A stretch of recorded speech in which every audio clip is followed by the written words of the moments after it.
Give me one momentum.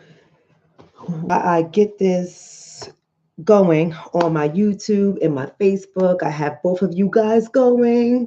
I am closer to my YouTube channel, so I think I'll be able to interact with my audience on YouTube a little bit more than Facebook. So, my Facebook community, thank you for joining me. And if I can't read what you're writing and I cannot respond to what you're saying, do not feel offended. If you want to have direct interaction with me as I'm talking, please feel free to come over to my YouTube channel. You can just go ahead and search Dr. Shonna. You will find me. What's going on, Michael P. Johnson? Peace to you too, my brother. I have all my YouTube family coming on. Brandon, Shaka Raw King. I have my sister, my queen mother, Gwendolyn, LA is on here. Brandon Hicks is on here. Mary is on here. Leslie Green, Toy, Monia, all my people are on here. Nick Joe is on here. Keeping busy. I like that you're keeping busy. We got Kelvin on here. Listen, family, we have Kayla B on Facebook, TF Morgan on Facebook. We have Shatwan Parks on Facebook. I love every last one of y'all family. Dwayne Williamson on Facebook. You guys are coming through, and I'm so glad you're coming through. This is going to be more of a little bit of a serious topic because with maintaining confidentiality, I'm going to try my best to explain to you guys and but so much time because today I'm having girls' night in. And that's virtually because I'm taking COVID-19 very seriously. So that would be virtually. And how we're going to do that, as I stated on Instagram, y'all got to go over to my Instagram. My Instagram, just be light and fluffy. But on my Instagram family, I stated that we're having a virtual girls' night in. So we all bringing our food and our wine as we do when we go to the restaurants and have fun. And we're just going to chill, all three of us on the screen. And we're going to have a hell of a fun time just chilling virtually. So I love that. I love every moment of that. So yes, I don't have much time to spend with y'all, but I really do recommend you guys find creative ways to deal with this social distancing. And if you're not doing social distancing, I really do think you need to practice social distancing. I know a lot of you guys are like, anti-belief of COVID-19. I know a lot of you guys are that way. Please don't be ignorant. I'm being very serious. Please don't be ignorant because in this position that I'm in, and the fact that we have been moving everything online and I'm getting calls left to right today out of nowhere on a Saturday, I picked up my phone. I had 3 sessions scheduled back to back to back to back. Then I picked up my phone. I had another session scheduled. So these things are happen automatically because I am around the clock. So whenever someone needs me, whenever I have to step in to help the frontline workers in their trauma, I am doing just that because that's what I am. I am trained in trauma, and I do that work extremely well. Although I now need to re-engage my own therapist to be able to deal with the vicarious trauma that I am experiencing with all the stuff that I'm hearing behind the scenes. So this is really a video to bring light and bring a platform to all of our medical frontline workers that we are not hearing about. And although our medical is not necessary for me to be in a hospital, because I deal with the mind. So I don't have to be in a hospital. I don't have to deal with COVID-19 cases. So this is really serious. And I think that we have to reach out to our family members, our friends, our associates, our acquaintances who are in the medical fields, who are responding, especially our younger ones, because I have to say this regarding our younger nurses.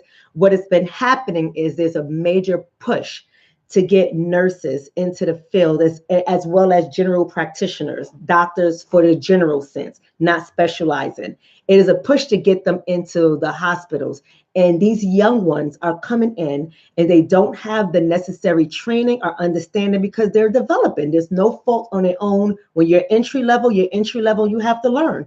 And they're actually developing and they're making some major mistakes. And I want you to know, family, that our nurses, regardless of their ages, our nurse practitioners, our PAs, which are physician assistants, our MDs, which are our medical doctors, they are becoming infected left and right, especially in the New York City area. So this is not a joke. This is not a joke. So let me try to give you guys some insight into what many nurses are experiencing. I've been taking notes, I've been following, I've been listening. They are emailing me, they are texting me, they are calling me, and they're just looking for ways to release their thoughts and their fears and anxiety. They're just looking for ways. And although they don't realize that they're overwhelming me, it's my job to be able to allow them to unpack. But I gotta be like, well, okay, you got to stop looking at that. Put that down. You're being triggered. Leave that alone. You're being triggered. I have to constantly remind them of that. And I have to set limits on how long they can text me or email me. I have to set those limits. But I also understand that they need a way to express what they are experiencing. So let's really focus on the New York City area for a moment. As it has been described to me, and this is not no conspiracy theory video. This is not a video to get you upset, to get you scared or anything like that. I'm really just looking for a way to share with you the information as I receive it, because I want you guys to really know how serious it is to practice social distancing, and even more important, how serious it is for you to keep your asses in your house. I mean that from the bottom of my heart and with love. So y'all go ahead and share the video, because I'm sure that people are going to be able to benefit from this. New York City hospitals are being described to me as though we are under attack. And I am not saying we are under attack. The experience that the medical responders, the first line responders in the medical field, what they are seeing looks like biological warfare. Now, I'm not saying it's biological warfare. I'm saying it looks like, it appears like biological warfare. And how it's being described to me is certain hospitals in particular, I'm not naming any hospitals, but certain hospitals, 3 of them primarily, are inundated with COVID-19 patients. Inundated. When I mean that, if you thought you was going to the hospital because you need to give birth or you need an asthma treatment, you don't want to go to those hospitals, because the beds are being used for COVID-19, and the beds are particularly inundated, all filled up with different ages, different races, different sexes, but everyone, for the most part, is suffering. Everyone is suffering. And so to see nurses, doctors, assistants, and other staff members walking in and out of these rooms with face shields on, masks on, gloves, body protection, when you see that walking in, it is quite traumatizing for our nurses. It is quite traumatizing for our doctors, because they're witnessing this day in and day out around the clock. And it's not being shown on television. It's not being documented by media.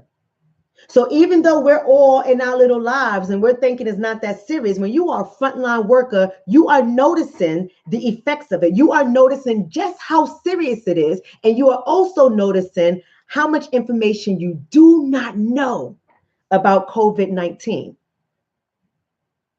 Let me tell you, what they're saying to me is the reason why nurses, doctors, and other health professionals are becoming infected with COVID-19 is because America just wasn't prepared. America was not properly prepared for this. I've been asked to just go on to other sites that are from other countries and see the protective gear that their medical industry wears and the measures that their medical industry is taking, and then look at what America is doing. These nurses and doctors are afraid. They are scared because their protective gear is not stopping them from being infected. There are a number of nurses who have been in full PPE, personal protection equipment, and they have not broken any of the rules, and they are infected. There is patients as young as 18 years old with no pre-existing medical conditions that are currently in critical condition, and they are infected. When you look at what other countries are doing, and when you look at the gear that other countries are wearing, it is nothing in comparison to America's. We are one of the greatest nations on this planet, and we are ill prepared. You see other countries sanitizing bus stops, public transportation, benches, rails, sanitizing doors all day around the clock. You see people in full gear with different type of face masks. I'm not just talking about N95, different type of full face mask, gloves up their arms, protective gear, shields, their necks covered when they're dealing with COVID-19, but not here in America. Let me tell you what has been described to me. So this really helped me when my medical patients described to me the difference between a droplet and something that is airborne. And I think, see, I never get into this thinking I know all the answers. I don't. I'm not an expert in all fields. I'm an expert in what I do, not all fields. So I look for the people I work with to educate me. I become a student so that I can become better for the next person, or I can become better for my community when I come on to speak to you guys. So when I'm educated about something, I want to get the information to you guys, because maybe this may help some people understand why we have to practice social distancing. We don't really know how COVID-19 is being transmitted to others. We really don't know. We only know what they're telling us. But as she stated, a droplet, you know how they tell you don't touch things because a droplet can fall and can land there for long periods of time, blah, blah, blah, blah, blah. Yes, that's true. Droplets come from coughing, sneezing, spitting when you're talking, different things, right? And droplets are heavy, or heavier is what I should say. So that's what causes them to fall onto surfaces, right? And we don't really know how long it really lives on the surface. So they're not being fully transparent with that information as well. But that's a droplet. It falls, it lands.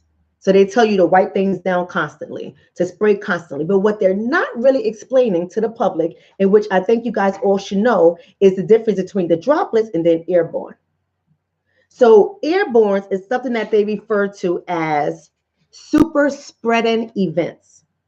Super spreading events. And I have to explain to you guys what that means. So what that means to have super spreading events, there are going to be times coming out of a person is going to be a droplet. It's going to be heavier. It's going to fall to the surface within a matter of time, right? Whereas super spreading events is airborne, where there are smaller particles, not considered droplets, so they're not as heavy. And what they do is they go into the air and they are able to linger for a longer period of time. It's able to linger in the air. So when you're walking, you're breathing in that stuff, your eyes are exposed, all of this stuff, there's great possibility that it can be coming into your body through that way because it's airborne, it's lingering in the air. And they don't know how long this super spreader event lasts. Now, when you're in the hospital, an overwhelming amount of your patients are COVID-19 positive patients. Think about it. They're sneezing, they're coughing, they're being, I don't want to use the medical term, so let me just break it down in layman's terms for you guys. When you get the tube down your throat, just in case some people don't understand, when you get the tube down your throat so they can bring air into your lungs so you can be able to breathe, to let the pressure off, that causes super spreader events as well. So it causes, you can't see the particles, you can't see it happening, but it will come up and it will go into the air and it lingers for a longer period of time. And when it lingers, you're breathing this in. So if you take your mask off quickly to put on a different mask or to whatever you need to do, you're breathing that in and you don't even know that it's happening. And when you have nothing but COVID-19 patients in the hospital, and this stuff is happening from room to room to room, it's creating an atmosphere of super spreading events. So nurses and doctors are doing everything that they need to do in order for them to be protective, but they cannot fully protect themselves when they are in this environment around the clock, constantly breathing in this air around the clock. So they are begging and pleading for people to stop with the jokes and to take this seriously, because when you do not exercise social distancing, you can be a carrier. You can be carried around, spreading it to other people who then have to go into the hospitals and further infect them. So the reason why we have so many nurses and so many doctors getting infected is because they're breathing this in around the clock. Around the clock. What else did I want you guys to know based on my notes? A lot of my nurses are describing this as it feels experimental to them. Not saying that it is, but they're describing it as feeling experimental because no one knows how to really treat it.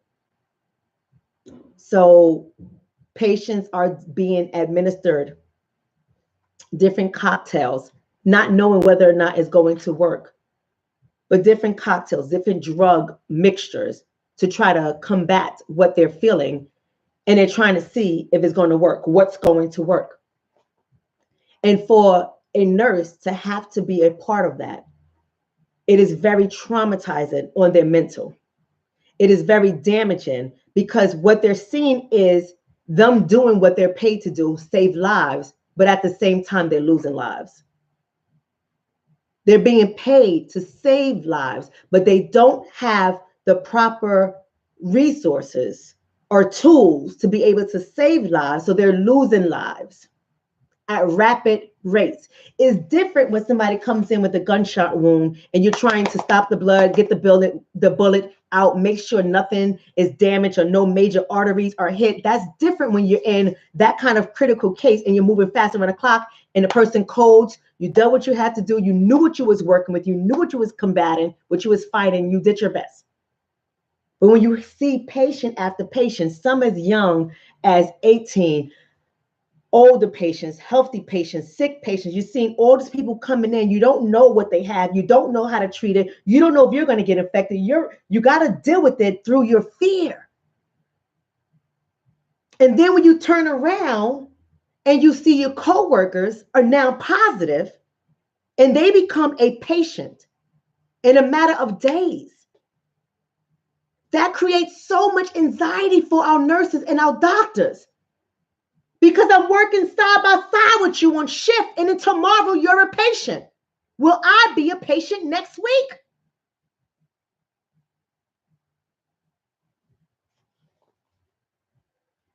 And we already know when you're in the field and then you become a patient, you're just that, a patient. You're on rotation like anybody else.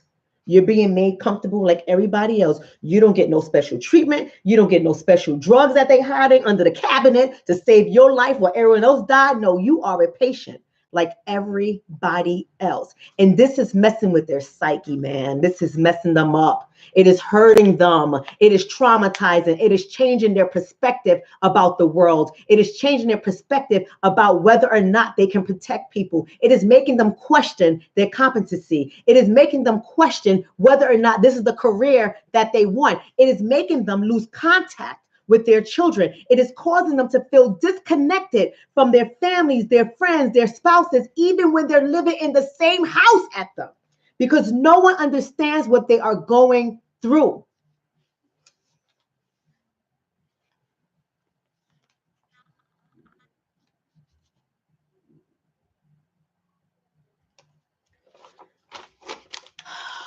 One of the people I work with, I said, what is your employer doing to help you and your coworkers deal with the trauma that you are experiencing. And I want you guys to know that the hospitals have health and wellness lines set up. They have critical people like me that actually work for them. I don't work for them. I'm self-employed. But there's people who work for these hospitals in positions like I am to help them through this trauma. And so I asked, have you scheduled any appointments? And the response was no. And when I asked why not, the trauma has gotten so bad that these nurses and doctors don't even trust calling into the wellness line for help because they don't know what they're experiencing. They don't know what's happening.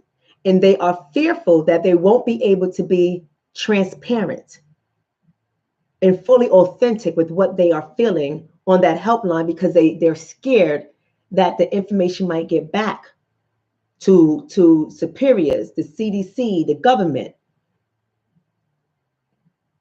and that their information will be truly confidential and they will reap the consequences. This is serious.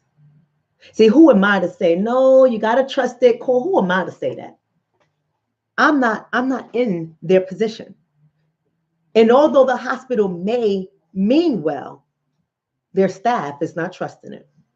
So for all of my clinicians out there who are licensed to practice in their state or multiple states, or consider being licensed in multiple states, especially during now, apply for reciprocity if you can.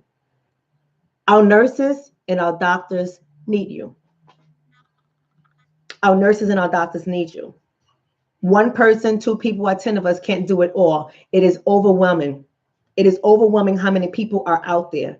I even have appointments scheduled for tomorrow. I am working 7 days a week. Do you hear me, family? 7 days a week.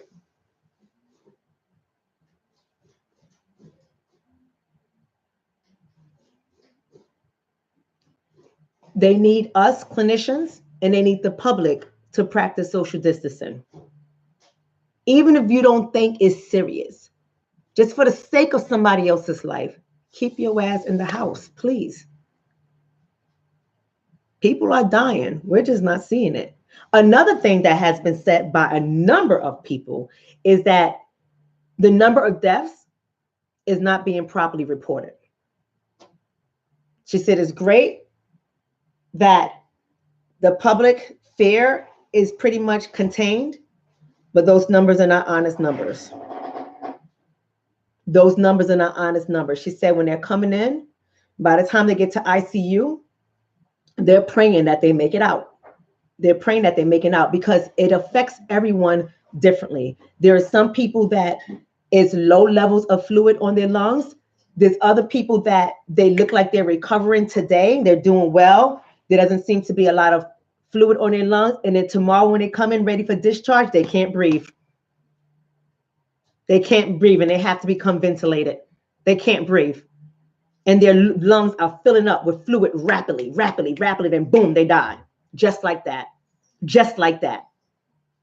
She said it's not a joke, it's not a game. Somebody can be admitted today and be dead tomorrow before their test results come back. And that's not being reported. So it's really hurting them, family. It's really hurting them. Another issue that many of our nurses are having is wondering, will they stay alive themselves? And who's going to take care of their children? Who's going to make sure that their children are secured if they were to die? Imagine getting up, and I know our frontline responders always have this fear. Many people don't have to do what frontliners have to do, right? But imagine getting up every day and not knowing if today is going to be your day that you get wiped out. Now, I know my Scorpios, I know y'all probably think like that a lot because y'all know y'all obsessed with death. Oh my Lord.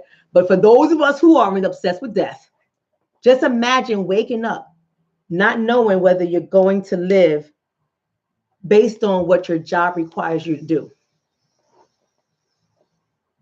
And this is what they're experiencing. They're going into the hospital, not sure if they're going to come home.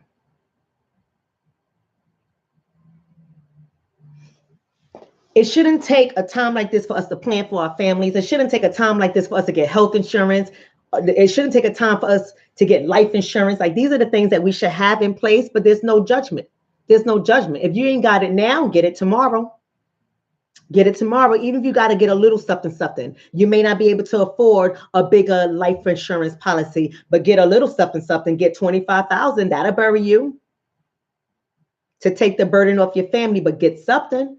Don't wait until you come back with COVID-19 and nobody want to insure you because they think that you might not make it.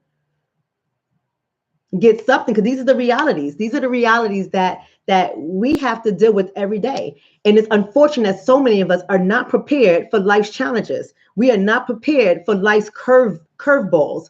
They're fastballs. We're not prepared for it. We walk around, we thinking that things are not that serious. We walk around thinking, well, I'm healthy. I ain't got no problems. They ain't going to happen to me. And then boom, your life is going just like that. This is a serious matter, people.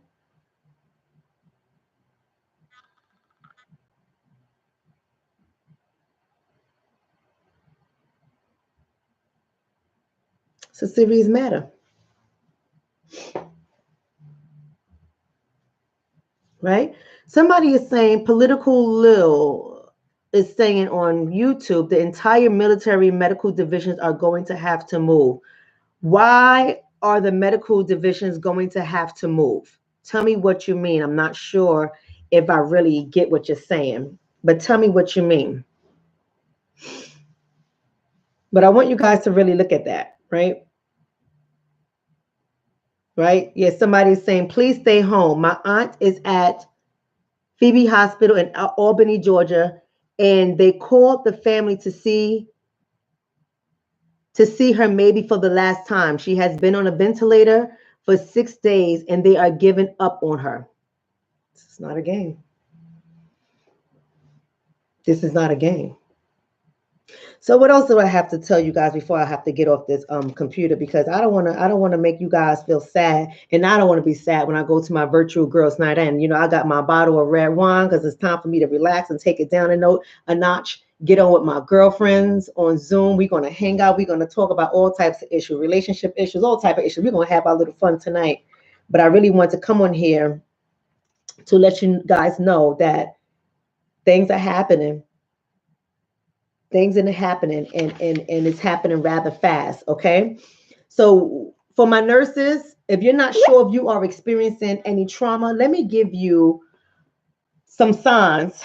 And I know y'all know it. I know y'all know it because y'all in the field, but just in case you're a newer nurse and you may not have been paying attention in training, and because sometimes some trainers are boring, and when they come on to communicate to you guys or educate you guys about trauma and the signs of vicarious trauma or secondary stress or secondary traumatic stress and all these other things, it may be a little boring because they're not me. I train like boop, boop. I have fun with my classes. However, they're not like me. So let me give you guys a little something that y'all need to be paying attention to.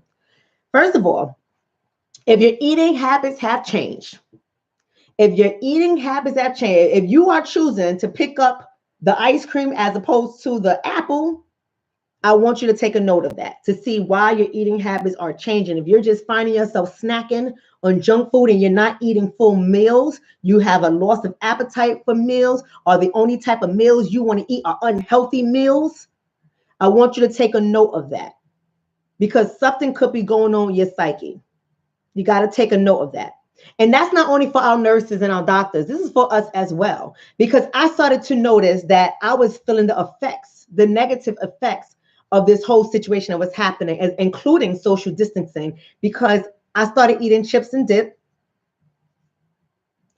I would go to the supermarket and I'll see them chips and I'll pick up them chips. I don't buy junk food. My daughter came home from school and she was like, what the hell is going on with y'all in this house? I said, why you say that? She said, Mom, cereal, ice cream, potato chips, y'all all right?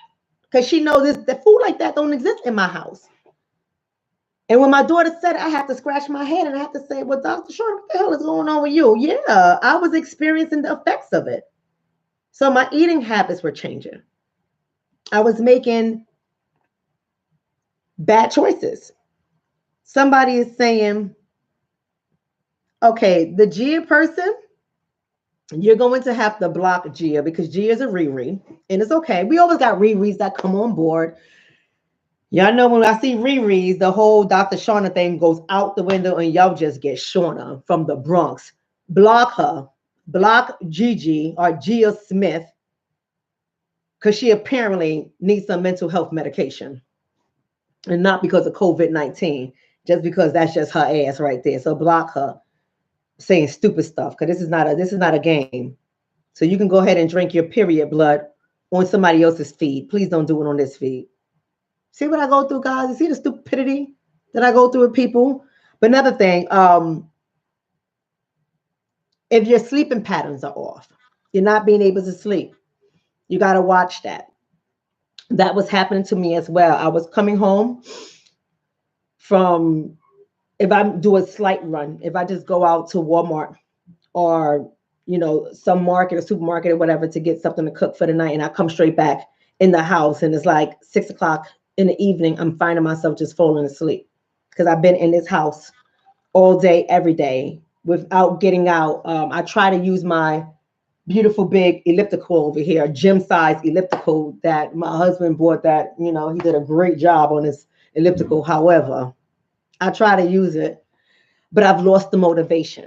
So that's something that we have to pay attention to. So now my daughter and I are going to take to working out, going for walks early in the morning when nobody else is out, and coming back home, because we have to really keep up with exercise, because you have to understand, people, as you guys know, exercising allows the right levels of endorphins to be released to control the serotonin. I'm not going to bore you guys in your brain. So you want to keep that going. You want to keep those levels going, because if not, you're going to start experiencing symptoms of depression.